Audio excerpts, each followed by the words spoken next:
তিন পার্বত্য জেলার সকল নাগরিককে শান্ত থাকার আহ্বান জানিয়েছে সরকার। স্বরাষ্ট্র উপদেষ্টার নেতৃত্বাধীন সরকারের একটি উচ্চ পর্যায়ের প্রতিনিধি দল রাঙ্গামাটি পরিদর্শন শেষে এই আহ্বান জানান। তারা বলেন, অনাকাঙ্ক্ষিত পরিস্থিতি নিয়ন্ত্রণে কাজ করছে সরকার। এদিকে জেলা প্রশাসনের উদ্যোগে পরিস্থিতি শান্ত থাকলেও ছাত্র জনতার ডাকে পার্বত্য এই দুই জেলায় চলছে ৭২ ঘণ্টার সড়ক ও নৌপথ অবরোধ। এতে চরম ভোগান্তিতে পড়েন সাধারণ মানুষ।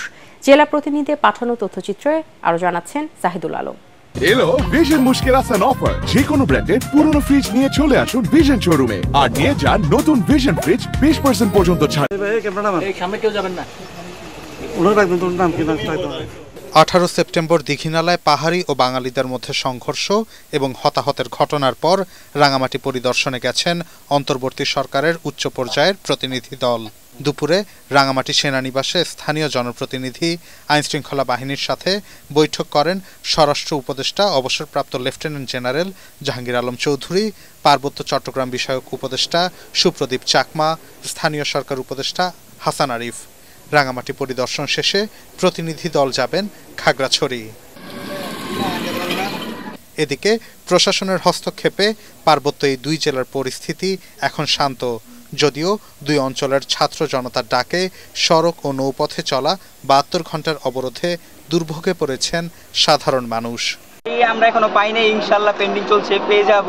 কিন্তু আমরা জানতাম না যে এই জায়গায় অবরোধ। মুন্সিগঞ্জ থেকে আসছি 17 জন, সবাই একসাথে ফাইসা গেছি। অবরোধের কারণে আমরা চিন্তা করলাম যে আমরা ফেনী চলে যাব, কিন্তু আসলে পরিস্থিতি এমন একটা অবস্থা হয়ে যায় যে ফেনী যাওয়ার মতনও সাহসটা করতে পারিনি। অনেক গাড়ি আবার সাজেকে বাইজে রয়েছে।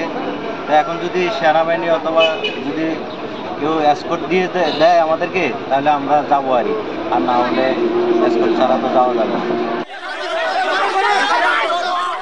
গত বুধবার এক ব্যক্তিকে পিটুনি ও পরবর্তীতে তার মৃত্যুর ঘটনাকে কেন্দ্র করে উত্তপ্ত হয়ে ওঠে খাগড়াছড়ি রাঙামাটি।